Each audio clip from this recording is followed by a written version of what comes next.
Alors ce matin on est vendredi, lendemain de Shavuot, Yisro Chag, et donc on reprend la Gemara, Rosh Hashanah avec Daf Kafret Amud Bet en bas de la page. On reprend simplement à Rava Amar. Donc on était dans une marloquette sur un problème de Bal Tosif ou Bal Tigra, à savoir dans quel cas on rajoute ou on enlève à la mitzvah telle que l'a prescrite la Torah. Et Rava a enseigné Latset Loba et Kavana, que pour s'acquitter d'une mitzvah, on n'a pas besoin d'avoir une intention particulière.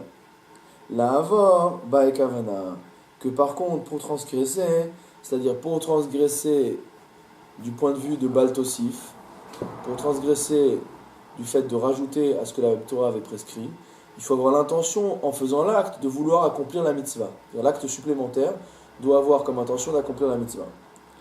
Veha matandanim le Rabbi Yoshua de la Havor, vela ba et Kavana. Pourtant on voit dans le cas de Rabbi Yoshua, qui consiste à dire, donc Rabbi Yoshua avait dit que quand on a du sang qui doit être offert en 4 aspersions, qui est mélangé avec du sang qui doit être offert avec une seule aspersion, il dit qu'on aspergera ce sang-là en une seule fois, de peur d'en arriver justement à Bal Tosif. Alors il dit pourtant dans le cas de Rabbi Yoshua, en ce qui concerne le fait de transgresser Bal Tosif, il a peur de ça, Velo Ba et Kavana, alors qu'en fait, lorsqu'il lance le sang, il n'a pas cette intention-là. Je dis tout de suite Rashi. Là-bas et Kavana, des Belav Mitkaven Yotse et des Chobato, dire que pour s'acquitter, la Tset Loba et Kavana, il peut s'acquitter sans avoir d'intention particulière. La Havor Ba et Kavana, pour transgresser, il a besoin d'avoir une intention. Chez Tkaven les Shum Mitzvah, c'est-à-dire que lorsqu'il accomplit l'acte, il doit avoir l'intention d'accomplir la mitzvah. Veilo Loava. Pardon. Par contre, s'il n'a pas eu cette intention-là, il ne transgresse pas. Veha matan damim vechule, sheen mitkaven mishar matenotav leshem bechor. Il n'a qu'à finalement, lorsqu'il asperge les 3 aspersions supplémentaires, ne pas avoir comme intention de s'acquitter pour le bechor. Et dans ce cas-là, la première aspersion, il sera acquitté pour le korban qui doit... Pour la première aspersion, il sera acquitté pour le korban bechor. Et pour les 3 autres aspersions, il sera acquitté uniquement pour les korbanot qui nécessitent 4 aspersions, mais non pas pour le bechor. Et à ce moment-là, il ne transgressera pas. Donc il n'a pas de raison de dire une seule aspersion. Rabbi Yoshua pourrait accepter qu'on fasse 4 aspersions. Mais Kama Rabbi Yoshua, Hareo verbe Val Tosif. Or, on a vu que Rabbi Yoshua a dit que si jamais il faisait 4 aspersions, quelle que soit son intention, il va transgresser l'interdit de Bal Tosif. Et là, Rava te répond, la tset, loba et kavana, lavor, bismano, laba et kavana. Lorsqu'il s'agit de s'acquitter, on ne nécessite pas une intention particulière. En ce qui concerne le fait de transgresser l'interdiction de Bal Tosif, bismano, en son temps, laba et kavana. Lorsqu'on est dans le temps de la mitzvah, il n'y a pas besoin de kavana. Chez nos bismano, ba et kavana. C'est-à-dire que celui qui dormirait dans la soukha le 8e jour, il aurait besoin d'une kavana de s'acquitter de la mitzvah de Yeshiva Basuka qui est déjà dépassée pour faire un issur de Bal Tosif, puisqu'à ce moment-là, il est hors du zman de la mitzvah. Par contre, maintenant que je suis dans le zman de la mitzvah d'aspersion du sang, vu que je suis en train d'asperger, même sans intention, si je fais 4 aspersions pour le Bechor, je vais avoir un problème de Bal Tosif sur l'aspersion du sang du Bechor. Amar les Rabbi Zera les Shama, et Rabbi Zera a demandé à son serviteur, Kaven ou Tkarli, et l'intention de sonner pour moi le shofar. Alma Kassavar, donc du fait qu'il s'est adressé à lui en ces termes, Mashmiya Bae Kavana, donc ça veut dire qu'il pense que celui qui fait entendre, c'est-à-dire le sonneur, d'accord, donc le sonneur doit avoir la kavana d'acquitter celui qui écoute. Mitivi, on objecte, Haya over achore bet hakneset, une personne qui est passée derrière la synagogue, Oshaya beto samouch le bet hakneset, ou dont l'habitation était proche d'une synagogue, Veshama kol shofar o kol megillah, et qui a entendu le son du shofar ou la lecture de la megillah, Im kiven libo yatsa, s'il a eu l'intention de s'acquitter de ces mitzvot-là, il est yotse, veim lav lo yatsa, et si il n'a pas eu cette intention-là, il n'est pas yotse. Veki kiven lilbo mayave. Il dit maintenant, tu me dis s'il a eu l'intention, qu'est-ce que ça change? He'ar loka mikaven adarta d'idée. L'autre, celui qui sonne, ou celui qui lit la Megillah, il n'a pas du tout l'intention de la quitter. Or, on voit que lorsque Rabbi Zera a dit à son serviteur de sonner le chauffard pour lui, excuse-moi,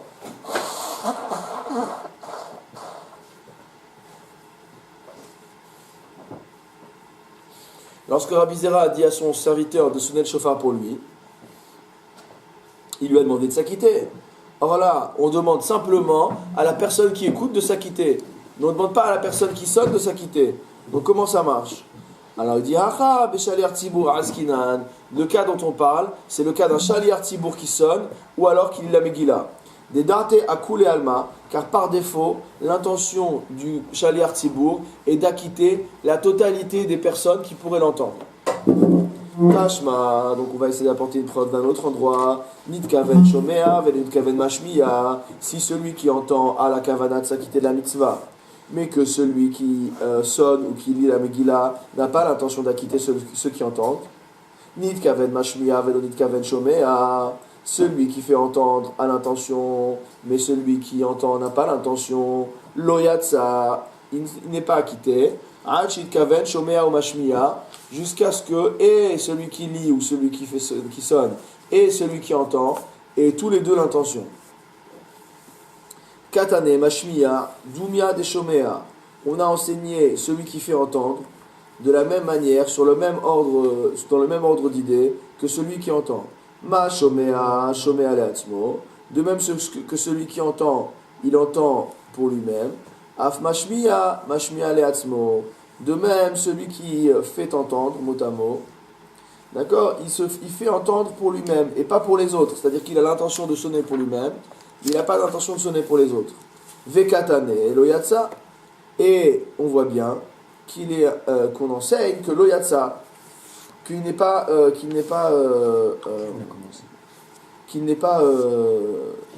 de son obligation. Alors la Gemara répond Tanaïhi, ça c'est une machloket Tanaïm. Les Tania Shomea, Shomea leatzmo. Quand la Braïta elle enseigne quoi? Shomea, Shomea leatzmo. Celui qui entend, mot à mot, il entend pour lui-même, c'est-à-dire il a l'intention d'entendre pour lui-même. Ou Mashmiya, Mashmiya lefidarko. Et celui qui fait entendre, il sonne à son habitude, c'est-à-dire qu'il n'a pas l'habitude, il n'a pas le besoin d'avoir l'intention d'acquitter quelqu'un d'autre.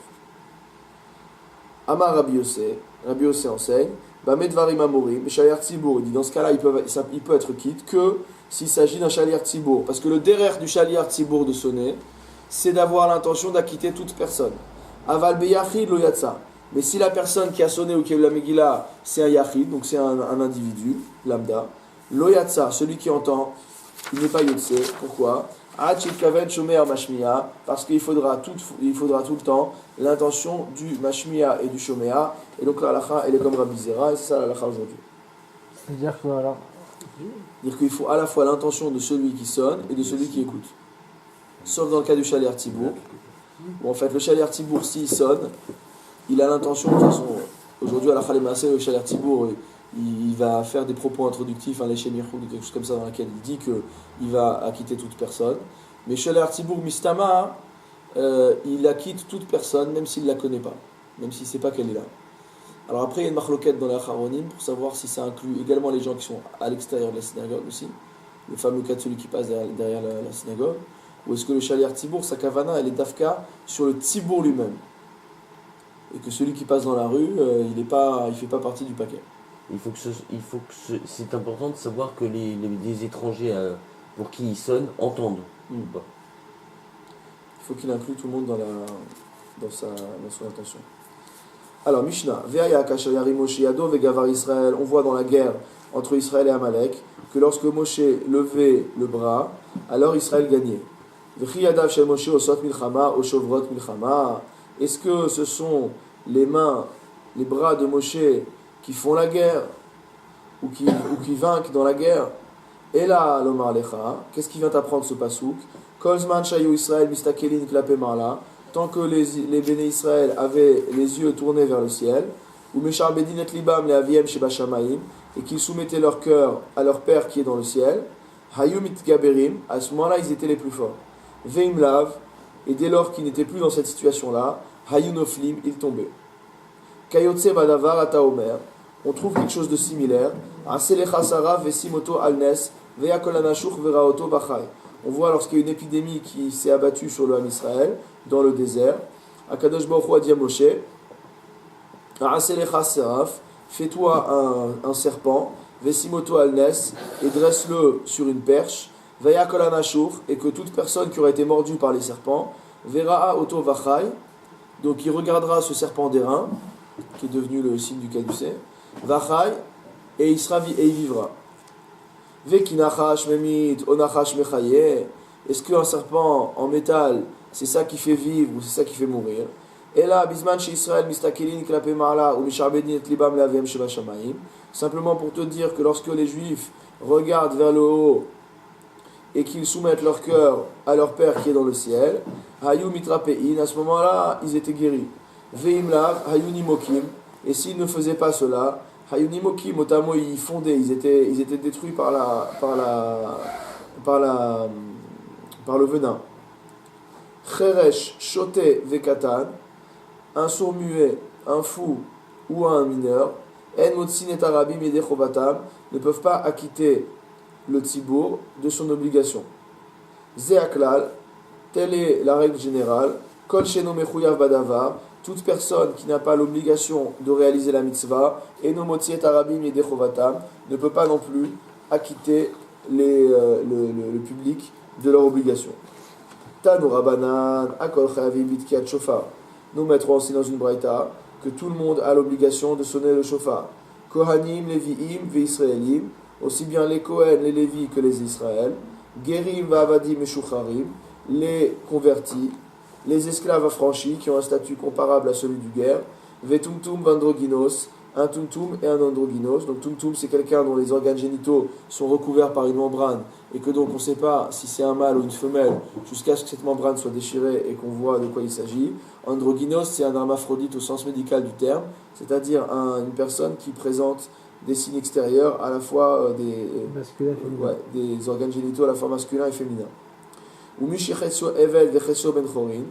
Et celui qui est moitié esclave et moitié homme libre. Alors, comment on est moitié esclave, moitié homme libre? Donc, c'est un cas qui arrive très souvent dans la Gemara. Donc, c'est très simple. C'est une personne qui était au service de 2 maîtres, qu'il avait acquis comme esclave 50-50. Lorsque l'un des 2 maîtres décide de libérer son esclave et que l'autre ne décide pas de le libérer, donc il y a une moitié de lui-même qui a un statut d'esclave libéré et l'autre moitié qui est restée esclave.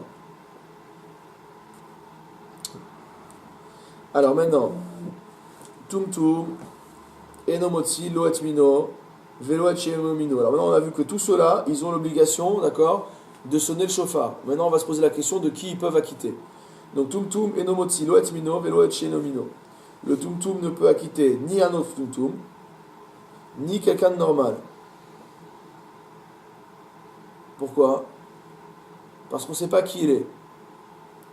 Donc si lui c'est un Tumtum qui en fait intérieurement c'est un homme et il essaie d'acquitter un autre Tumtum qui lui est une femme finalement parce qu'en fait ses organes génitaux sont couverts par une membrane mais derrière c'est une femme, donc il y a toujours un risque qu'il ne puisse pas acquitter. Donc le Tumtum il ne pourra pas acquitter un autre Tumtum, il peut s'acquitter que lui-même. Androgynos, un androgyne, Motietmino, lui par contre il peut acquitter un autre androgyne. Avalot Chenomino, mais par contre on ne pourra pas dire il est à la fois mâle et femelle parce que il y a toujours un safek de quel côté il se trouve. Donc il ne pourra pas quitter un homme. Mishechetzo eved vechetzo ben chorin, celui qui est moitié esclave, moitié homme libre, enomotsilo etmino velot chenomino, il peut ni acquitter quelqu'un qui est aussi eved veno ben chorin, ni quelqu'un qui n'est pas de son espèce. Parce qu'à chaque fois il y a la moitié de lui-même qui est esclave, qui s'oppose au fait qu'il acquitte les autres. Amar Mar, on a enseigné Hakol Chayavim Bitkiat Shofar, Kohanim Levim et Israélim, que tout le monde a l'obligation de sonner du shofar, aussi bien les Kohanim, les Levim que les Israël. Pshita, c'est évident. Ihanelo Mechayve, Man Mechayve. Tu viens de me citer les 3 catégories qui constituent le Ham Israël. Donc si ces 3-là, ils n'ont pas le Chiyuv, c'est qui a le Chiyuv? Les Italiens? Alors il dit Kohanim Itztrichale. Il dit non, pourquoi j'ai précisé ça? Parce que j'avais besoin de parler des Kohanim.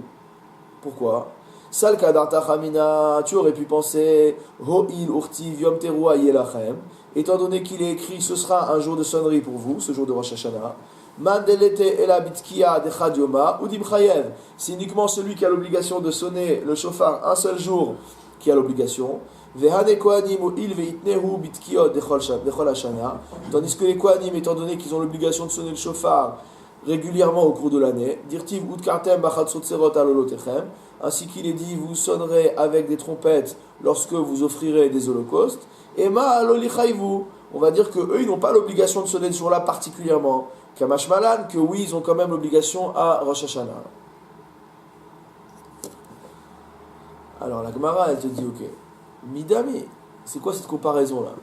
Tu es en train de me comparer la sonnerie du shofar de Rosh Hashanah avec les trompettes qui sont sonnées sur les sacrifices. C'est pas la même chose. Hatam, chatzrotzrot, vacha shofar. Là-bas, c'est des trompettes. Et dans notre cas, il s'agit de sonner un shofar. Et là, mais malgré tout, on avait besoin d'enseigner. Pourquoi? Salka darta chamina, tu aurais pu penser. Hu ilutnan shava yovel et Rosh Hashanah litkia velibrachot. On a appris antérieurement que le jubilé est semblable à Rosh Hashanah en ce qui concerne aussi bien la sonnerie que les brachot. Le Yom Kippour, pour être plus précis, le jour de Kippour de l'année du jubilé. Man deite be mitzvat yovel, celui qui a la mitzvah du Kippour du Yovel, ite be mitzvah de Rosh Hashanah, il a la mitzvah de Rosh Hashanah. Ve'ane kohanim.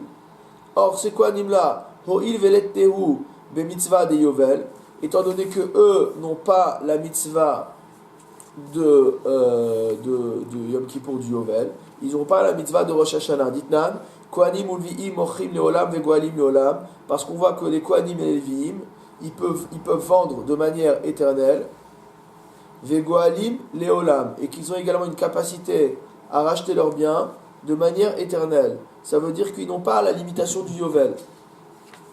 Même au-delà du Yovel, il peut revenir pour récupérer son bien. Quoi, une fois qu'il est libéré? Tu parles du Yovel là? Alors, si on regarde dans Rashi, on va essayer de faire le Rashi rapidement. Ushte mishnayot b'masechet erchin, uben makdishin, uben mochin, tarvayhu mishna yetzira ninhu, ela aidi detana hatam gabe Israël, en makdishin l'Israël ifna yovel, pachot mishte shanim. C'est qu'un juif, lorsqu'il a vendu une maison, il ne peut pas la récupérer à moins de 2 années. Quand on est avant le yovel, il ne peut pas la récupérer à moins de 2 années après la vente. Et après le yovel, le goalim achara yovel pachot mishana. Après le yovel, ils doivent attendre au moins 1 an pour récupérer leurs biens. Tana gabe kohanim makdishin ve goalim. D'accord, donc c'est pareil. Et les kohanim, ils peuvent eux à tout moment.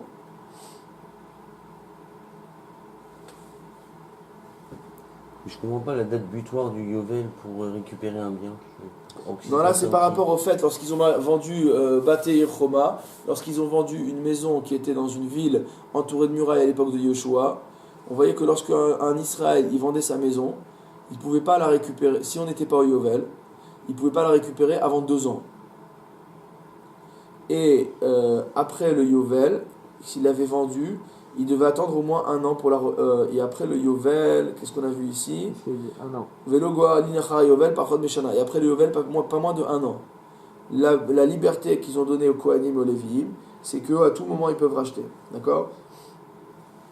Moi je croyais que le Yovel ça concernait que la libération définitive de Les l'esclave. esclaves, non, il y a aussi les terrains. Il y a aussi les terrains qui reviennent dans le premier propriétaire.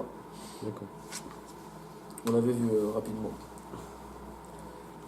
Alors, donc j'aurais pu penser ça. Ema be mitzvah de Rosh Hashanah lo lechayvu. Donc j'aurais pu dire que les Kohanim et les Lévim finalement qui n'ont pas cette contrainte du Yovel, eh ben ils n'ont pas non plus la mitzvah de Rosh Hashanah. Kamash Malan que oui, ils ont quand même la mitzvah de Rosh Hashanah. Alors maintenant on va attaquer le cas du moitié esclave, moitié homme libre. Celui qui est moitié esclave et moitié homme libre, il ne peut acquitter ni celui qui est comme lui, ni quelqu'un qui n'est pas comme lui. Amar Ravuna ou l'Atzmo Motsi. Ravuna il dit que lui-même il peut s'acquitter. Amar le Rav Nachman le Ravuna. Rav Nachman a dit à Ravuna, Maishna l'acherim delo. Quelle différence entre le fait de dire qu'il ne peut pas acquitter les autres?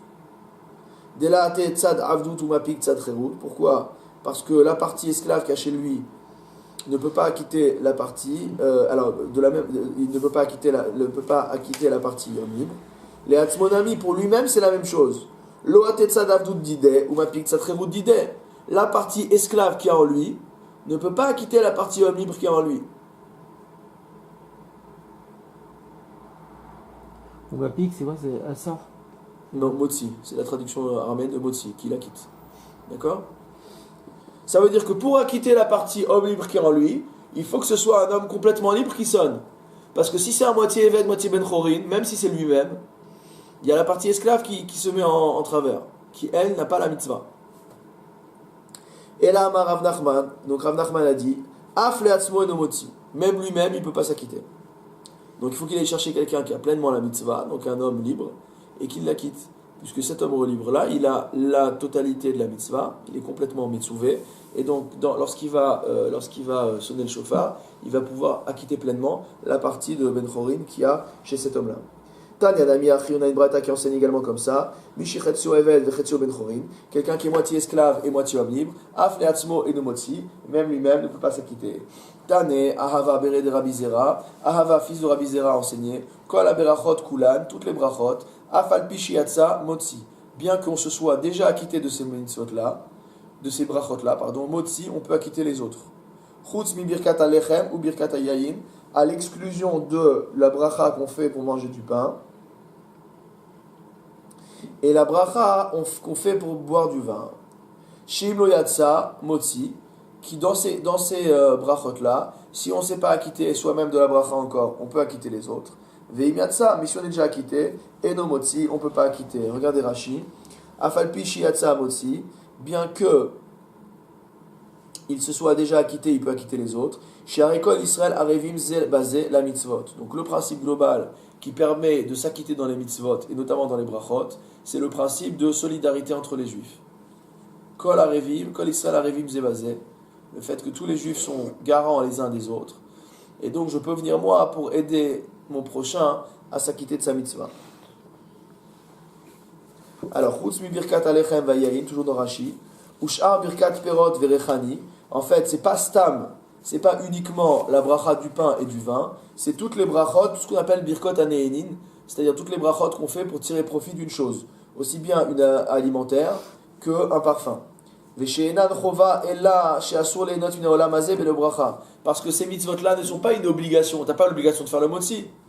Par contre, tu as l'interdiction de profiter de ce monde-ci sans faire de bracha. Donc, du fait qu'il n'y a pas d'obligation, ou bazo, enkan avut, il n'y a pas de inyan de solidarité. Parce que je peux être solidaire avec toi pour la réalisation du mitzvah, mais je ne peux pas être solidaire avec toi pour manger, sauf si je mange avec toi. Chez Enochova ala Adam, c'est pas une obligation pour l'homme. Lo litnahe, lo velo livrir. La personne n'a qu'à ne pas tirer profit, ne pas faire la bracha. D'accord? Donc si on mange ensemble, oui, une personne peut faire la bracha pour tout le monde, en ayant l'intention de les acquitter. Et rendre Yotzé tout le monde. Par contre, si moi j'ai déjà commencé à manger, j'ai fait motzi, je mangeais du pain, et toi tu viens avec ton morceau de pain, tu peux pas me dire fais motzi pour moi, non? Si toi tu veux tirer profit du pain, mange, fais la bracha. Mais si tu veux pas faire la bracha, ne mange pas. Rava. Tu as dit tout à l'heure que tu avais le Khatsi Evet, Khatsi Orim, quelqu'un qui était complètement libre pouvait le rendre quitte. Ouais.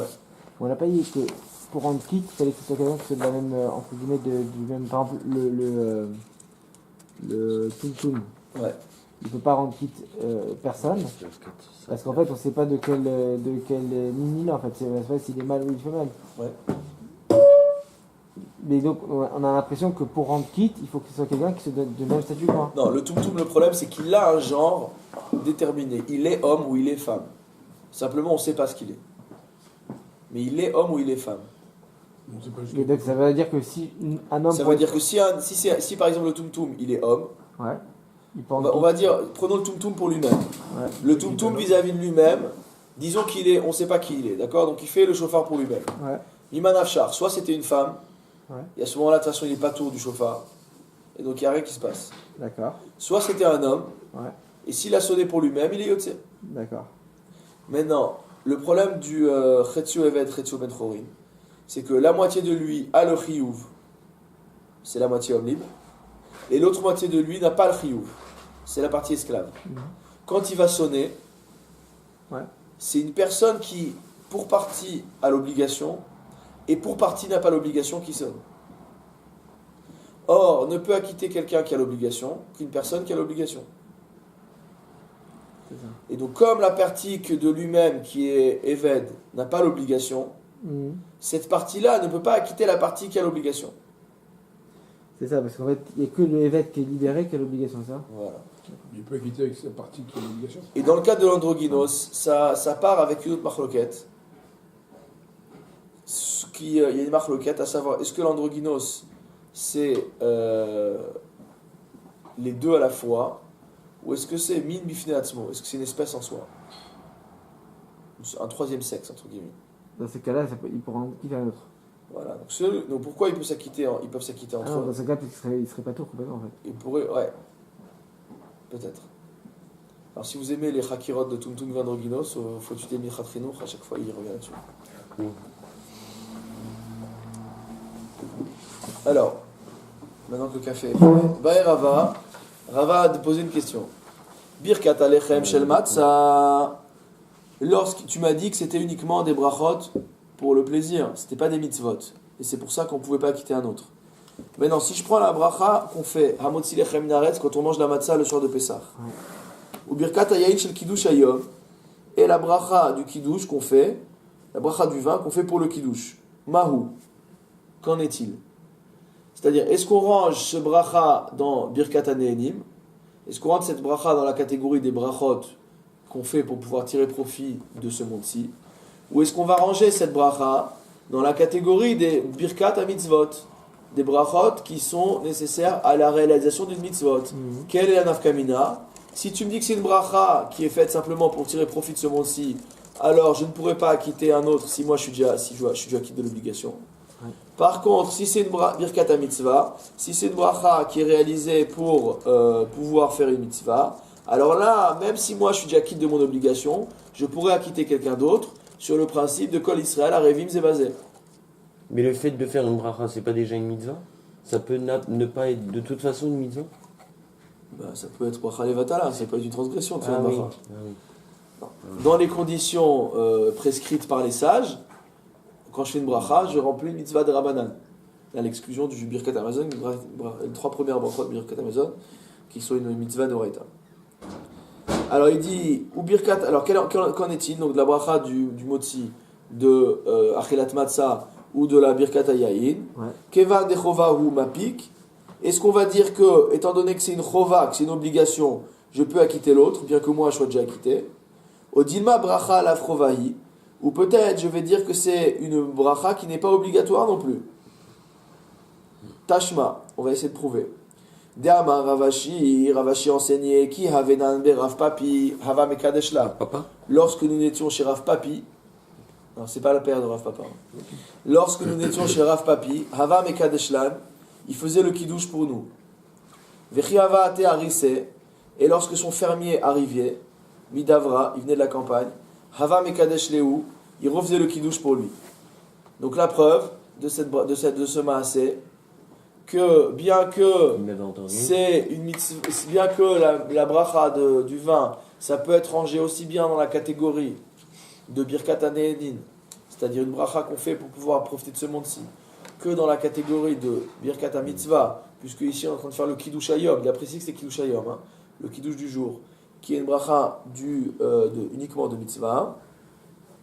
Malgré tout, il lui refaisait le Kiddush alors que lui-même avait été acquitté. Tanu Rabanan, nos maîtres enseignent dans une braïta, Loifros Adam Proussa la Ochrin. Un homme n'a pas le droit de couper du pain et de faire la bracha pour des invités. Et là, Imken Ochel Imahem, sauf s'il mange avec eux. C'est-à-dire qu'il ne peut pas, lui, s'il ne mange pas, on peut très bien faire le Kiddush. J'ai le droit de faire le Kiddush pour d'autres, d'accord? C'est la halakha d'ailleurs. Donc moi, j'ai déjà fait le Kiddush. Je peux très bien refaire le Kiddush et faire boire quelqu'un d'autre. Comme ce qu'on fait Je quand dis pour on répondre à mange chez nous. Giffen, Ouais, et c'est pas moi qui bois. je peux boire. Je Oui. peux boire, bien sûr que je peux boire. Mais je dis la bracha et c'est. Mais même moi, je peux ne pas boire et faire boire quelqu'un d'autre, qui lui n'est pas acquitté de la mitzvah, d'accord? Par contre, le pain, je peux pas faire un motzi lechem minaret et ne pas manger. Aval pores ou levanav velivne beto, kene echan echan ba mitzvot. Par contre, il dit qu'il aura le droit de faire la bracha pour ses enfants et les membres de sa maisonnée, de manière à leur apprendre comment on fait la bracha. Uvhalel ou bamegila, afal pi shiatsa amotzi. Et en ce qui concerne le halel ou la megila, bien que il soit déjà acquitté de sa mitzvah, motzi, il peut encore acquitter les autres. Et quand il aura appris à sa femme et ses enfants à faire la bracha, Ils n'auront plus besoin de lui. Il les a pas rendu quitte. Non. Ouais. Alors c'est ce que dit le Ritba. Le Ritba a écrit qu'il y a Otsat Shem Shamaim Levatala Bebaracha, que l'interdiction de prononcer une bracha Levatala, elle est que des Rabbanan. Pourquoi? Parce qu'en fait, c'est pas vraiment le fait, quand tu dis Baruch Ata Hashem, Eloheinu melech haolam, en disant le nom de Dieu, tu dis béni sois-tu, éternel, notre Dieu, etc. C'est pas une prononciation de Dieu en vain. On est en train de prononcer la louange de Dieu. Même si c'est pas le moment de faire la bracha. Mais la phrase elle-même, c'est pas un rappel de Dieu Levatala. D'accord? Et vu que c'est uniquement Midivre Sofrim, alors la mitzvah de Chinour, qui est elle aussi Midivre Sofrim, elle est Mevatelet. Donc elle annule cette interdiction-là. C'est-à-dire que d'après le Ritba, il faut aller voir après le Aruch Lener, d'accord? Il faut voir ce que dit le Aruch Lener, mais d'après ce que dit le Ritba, donc cette Gemara-là ne serait pas problématique, au sens où on annule l'interdiction de prononcer, des Rabbanan, de prononcer le nom de Dieu, entre guillemets, en vain, d'accord? De par le fait qu'il y a le chiyuv de l'éducation. Alors, la halakha, très rapidement, en ce qui concerne ce point particulier, Mi she'eno ochel, asolo levarech birkat hane'enin. Celui qui ne mange pas n'a pas le droit de faire pour les autres une bracha de la catégorie de birkat hane'enim, comme motzi, etc. Avur acherim pour les autres. À quoi qu'on mange? Va filu enhem yod'im levarech be'atzma, même s'ils ne savent pas faire la bracha eux-mêmes. Donc si quelqu'un il sait pas faire la bracha, il me dit fais le motzi pour moi, je peux lui faire le motzi si je mange avec lui. Ouais, c'est ça. Mais si je mange pas avec lui, je peux pas. Ou alors ça sert à rien si tu lui fais. C'est pas tellement. C'est bracha levatala. Aval avur ktani, mais pour des enfants. Le Taz, le Gaon de Vilna, d'après le Bet Yosef, précise que même s'il s'agit d'enfants qui ne sont pas de sa maisonnée, yachol levarer, je peux faire la bracha pour eux. Afal pi sheno ochel, même si je mange pas. Kedelechanecham ba mitzvot, afin de les éduquer dans les mitzvot. Ve'im hem yod'im lomar et hashemot me'alehem. Maintenant, s'ils savent dire le nom de Dieu eux-mêmes, Yatri le'agot et hashemot ve'em igmeru, on commence à prononcer le nom de Dieu et eux ils finissent. Ah, D'accord? tu fais le début, ils font la fin. Ve'chan yaseh bigdolim shenam yod'im, on peut faire la même chose avec des adultes qui ne savent pas faire. Encore une fois, pour que je rende quitte quelqu'un, il faut qu'elle pense à se rendre quitte. Il faut que moi, si je, par exemple, je vais manger un morceau de pain et je vais rendre quitte quelqu'un, il faut que moi je pense à rendre quitte et que la personne pense à se rendre quitte que je la bracha ou non. Alors ça c'est pour les mitzvot. D'accord. D'accord. Pour les birkot hane'enim, c'est peut-être un autre problème. Parce que la question, c'est toi, ta question, c'est est-ce que c'est pas pour la mitzvah. Ta question, c'est la bracha elle-même. Ouais. Donc, la mitzvah, on a vu de quoi il y retournait. Maintenant, pour la bracha, peut-être qu'il y a un din de Shomé Akeone. On va pas rentrer là-dedans. C'est pas exactement le même din que le fait d'acquitter quelqu'un sur une mitzvah elle-même, bien que la bracha soit une mitzvah des Rabbanan. Alors, Hadran Alach, Perek Ra'ahu Beddin, Hadran Alach, Perek Ra'ahu Beddin. Hadran Alach, Perek Ra'ahu Beddin. Alors, nouveau Perek Yom Tov. Yom Tov, chez Rosh Hashanah, chez Chaliyot Beshabbat. Lorsque le jour de fête de Rosh Hashanah tombait le Shabbat, Bamikdash Ayutokim, dans le sanctuaire, donc dans le temple, Ayutokim, on sonnait le shofar, Avalo Bamedina, mais pas dans la Médina. Alors à chaque fois qu'on voit ce problème de Médina, il y a plusieurs chitotes comme vous savez. Si vous regardez Rashi tout de suite, la chita de Rashi, c'est lo Birushalayim velo bigvulin. Rashi tient au sens propre du terme que Bamikdash, que Bamedina, c'est tout ce qui est extérieur au Bet Hamikdash. D'autres pensent qu'il y a la différence entre Jérusalem et le reste d'Israël. Mishichara Bet Hamikdash, depuis que le Bet Hamikdash a été détruit, Hitkin Rabban Yochanan ben Zakkai shiutokim bechol makom sheyeshbo beddin.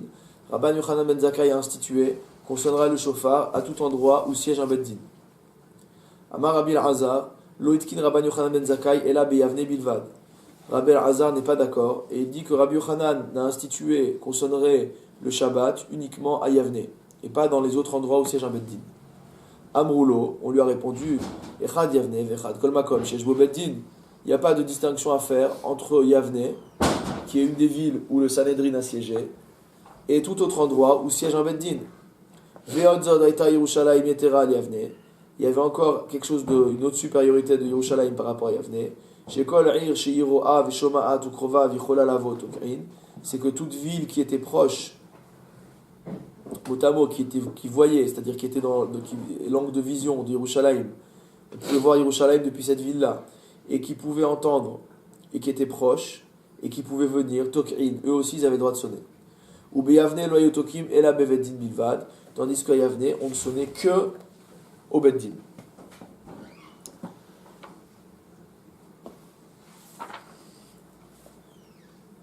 La Gemara pose la question, Menahanemile, d'où on voit ça, que cette histoire de sonnerie du shofar, le Shabbat.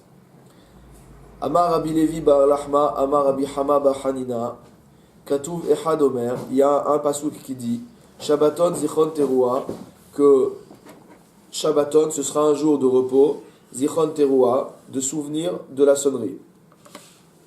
Vekatuv Echad Omer, et il y a un autre texte qui dit, Yom teruah yelachem, ce sera pour vous un jour de sonnerie.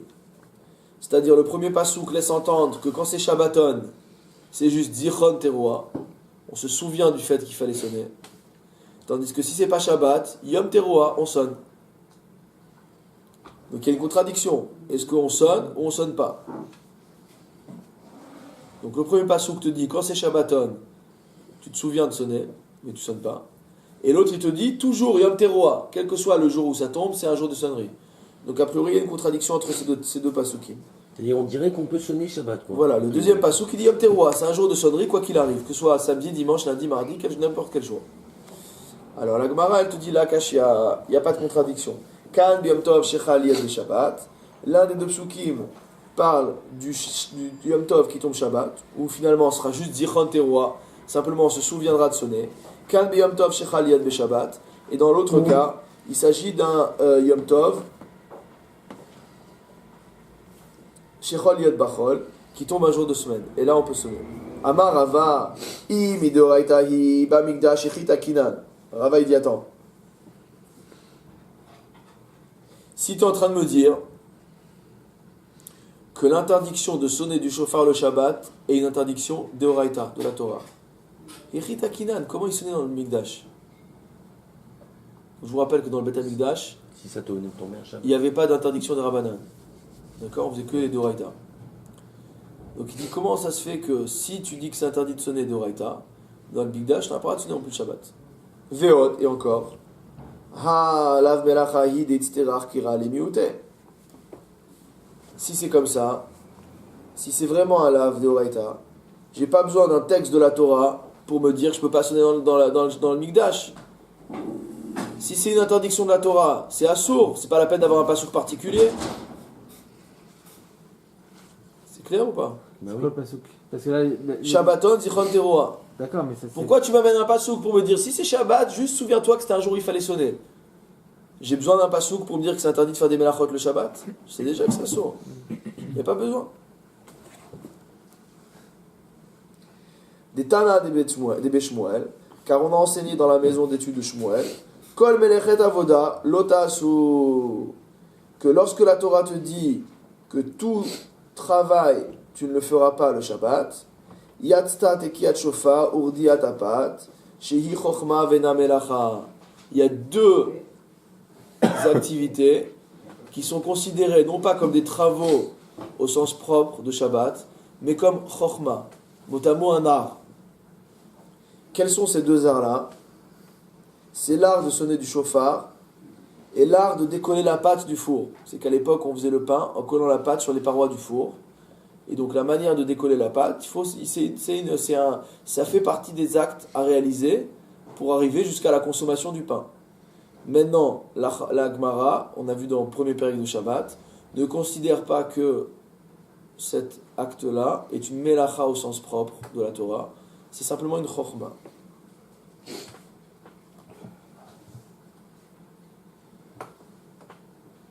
Donc il y a besoin du passouk pour l'interdire. Donc, effectivement, on a besoin d'un passouk pour nous interdire, c'est qu'une chokhma. Et là, Rava. Rava nous dit quoi? Midoraita mishra shari. C'est permis deoraita. Verabanan ou des gazoubé. Et c'est les chachamim qui ont interdit. Que des rabbins.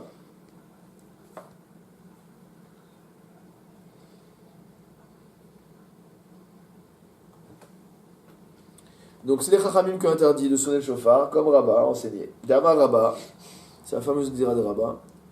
Hakol chayavim mitkiat shofar. Tout le monde a l'obligation de sonner le shofar. Ve'anakol bekin mitkiat shofar. Mais par contre, pas tout le monde n'est compétent pour sonner le shofar. Et donc pourquoi on ne peut pas sonner le shofar le Shabbat? Gezera shema itelenu biyado ve'elech etzel habaki lilmod. De peur qu'il prenne le shofar avec lui pour aller chez quelqu'un qui sait sonner et qui lui apprenne. Et de ce fait-là, via avirenu arba amod birshut arabim, on a peur qu'il en vienne à transporter son shofar sur 4 amot dans le domaine public, et donc qu'il transgresse l'interdiction d'Eoraita de porter. Vainu tarma, et c'est ça la raison, et c'est la même raison des lulav, pour le lulav. Vainu tarma dimgila, et c'est la même raison pour la megila. C'est-à-dire la raison pour laquelle on ne prend pas le lulav de Shabbat, et la raison pour laquelle on ne lit pas la Megillah le Shabbat non plus, lorsque Purim tombe le Shabbat à Yerushalayim, nos jours. Donc c'est quoi la raison? C'est le peur chez Avirenu Arba Amot Birshut Arabim. Et le passouk qui interdit quoi alors? Quand on dit, le passouk qui dit Zikran de Yom Shabbatam, qu'est-ce qui interdit finalement? Pourquoi on nous a dit une Xéra? C'était déjà interdit, non? Non, alors la question c'est qu'on ne retient pas comme ça. Ça c'était le point initial. Maintenant aujourd'hui on voit quoi? On voit que c'est une interdiction. Donc on voit que à la base, donc le fait de sonner le shofar, c'est qu'une chokhma et pas une melacha. Donc il fallait un pasouk pour me dire qu'on ne peut pas le sonner le Shabbat, selon le premier avis, d'accord? Maintenant selon le deuxième avis, sur l'avis de Rava, il dit mais de Raïta c'est parfaitement permis, d'accord? Donc je peux sonner le shofar. Donc pourquoi on ne sonne pas le shofar en dehors du Beth Amikdash? De peur que je transporte pendant 4 amot pour aller voir un baki. Mais donc j'avais pas besoin d'un pasouk particulier pour me permettre de sonner le shofar dans le Beth Amikdash. Mais ils n'avaient pas besoin de sortir au Beth Amikdash. Ça se faisait à l'intérieur, il n'y avait pas besoin de faire un baramot. Ouais, mais on peut dire qu'on aurait pu penser qu'au Beth Amikdash, il y a personne qui sait sonner. Et qui sont obligés d'aller chercher en dehors du Beth Amikdash quelqu'un qui sait sonner pour leur apprendre.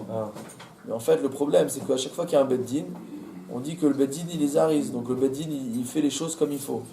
Donc il prépare les choses avant la fête. Il ne se laisse pas prendre au dépourvu. C'est pour ça que dans le cas où il y a un Bet Din, on n'a pas cette crainte-là. Mishichara Bet Amikdash, Itkin Rabban Yochanan Ben Zakkai Vechule. Depuis que le Bet Amikdash a été détruit, Rabban Yochanan Ben Zakkai, il a institué que on sonne le shofar à tout endroit où il y avait un Bet Din. Tanu Rabbanan, nos maîtres enseignent dans une braïta, pa machat chal Rosh Hashanah liot be-Shabbat. Une fois il est arrivé que Rosh Hashanah tombe un Shabbat. Vayu kol et harim mitkansin, et toutes les villes se sont rassemblées. Amar lahen Rabban Yochanan ben Zakkai libne Betera. Rabban Yochanan ben Zakkai a dit aux enfants de Betera,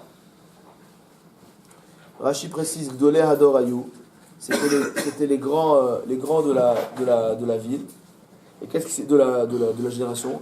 Qu'est-ce qui s'est passé en fait? C'est que tous ceux qui étaient autour de Yavne, comme dit Rashi, se sont réunis à Yavne pour entendre le sonnerie du shofar des envoyés du Bet Din. Parce qu'en fait, ils avaient l'habitude de faire ça à Yerushalayim. Eux, ils avaient l'habitude, quand ils habitaient dans les villes proches d'Yerushalayim, d'entendre le shofar. Et donc, ils ont voulu venir à Yavne pour entendre la sonnerie du shofar, donc du Bet Din de Yavne. Alors Rabban Yochanan ben Zakkai, il a dit au Bnei Betera, il leur a dit Nitka, il leur a dit allez on va sonner.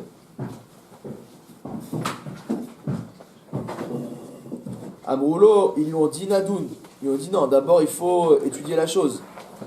Rashi, Nadoun imyesh ligzor af bemakom beddin. regardons d'abord s'il y a lieu d'interdire même là où siège un Beddin. Shema Itelenu, de peur qu'on déplace l'objet pendant 4 amotes sur le Rishta Rabim. Donc les Bnei Betera, ils voulaient d'abord qu'on étudie le cas, et après on décide si on sonne ou pas. Tandis que Rabbi Yochanan, il leur a dit, Amar Nitka vachar kach nadun. Il leur a dit, non, regardez, d'abord on va sonner, et après on étudiera si c'est permis ou interdit. C'est les choix. Naaseh Vinishma. C'est bizarre comme réaction d'un Dayan. Tu vas lui demander si tu peux manger dimanche, après on verra si c'est kasher ou pas. Bizarre. Les achar shetakou amrulo nadun. Alors ils ont fait comme ça, ils ont écouté Rabban Yochanan ben Zakkai.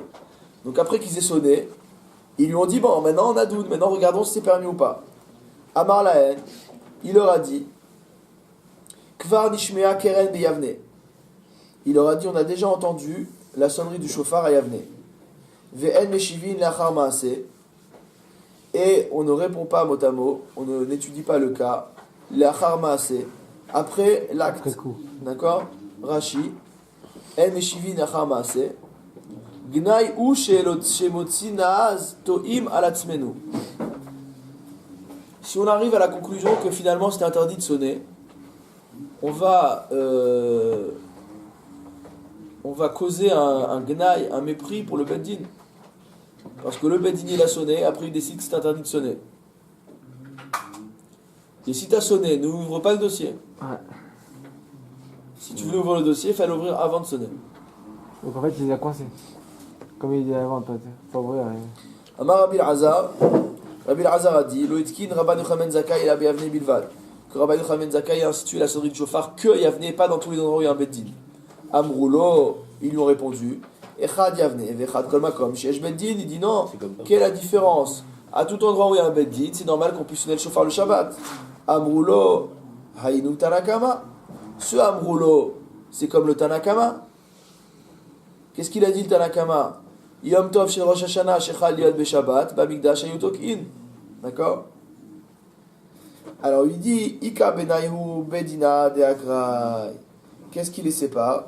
Quelle est la différence entre Tanakama? Quelle est la différence entre Tanakama et le Amroulo? C'est bedina de akrai. C'est un tribunal, un beddin qui est passager. Pourquoi? Les Tanakama takrinan. Pour ce qui est Tanakama, on va sonner, passer un beddin. Vetana d'Amroulo savar echad yavne vechad kol makom sheyesh bo beddin kavua dumya de yavne. Donc pardon, le Tanakama, il avait enseigné au nom de Rabbi Elazar. Non, le Tanakama, il avait dit Itkin Rabbi Yochanan ben Zakkai shiutokin bechol makom sheyesh bo beddin. Donc le Tanakama, il dit à tout endroit où il y a un beddin, ça marche. D'accord? Le Amroulo, ils lui ont dit, après Rabbi Yochanan ben Zakkai, il dit à Yavne, et après eux, ils disent, Rabbi Elazar, pardon, il a dit, c'est que à Yavne, et Amroulo, ils ont dit aussi bien à Yavne que dans les autres beddin. Donc c'est quoi la différence entre les deux? C'est que selon Tanakama, dans un beddin qui est passager, vu que Rabbi Yochanan ben Zakkai, il a dit à tout endroit où il y a un beddin, on sonne, ben on va sonner. D'accord? Et selon le Amroulo, il dit c'est tout Yavne ou tout autre endroit où il y a un tribunal installé. Donc selon le Amroulo, ce sera uniquement dans un beddin kavua, dans un beddin fixe. Mais si c'est juste un beddin qui a été établi de manière passagère, ça ne pourra pas permettre de sonner le chauffard comme on a l'habitude de faire à Yavne. Donc le Rif témoigne que dans son époque encore, à l'endroit où il y avait le beddin, on sonnait le chauffard. Donc encore au Moyen-Âge, il y avait encore des endroits où on sonnait le chauffard le Shabbat. C'est un peu fin de l'Antiquité au Moyen-Âge.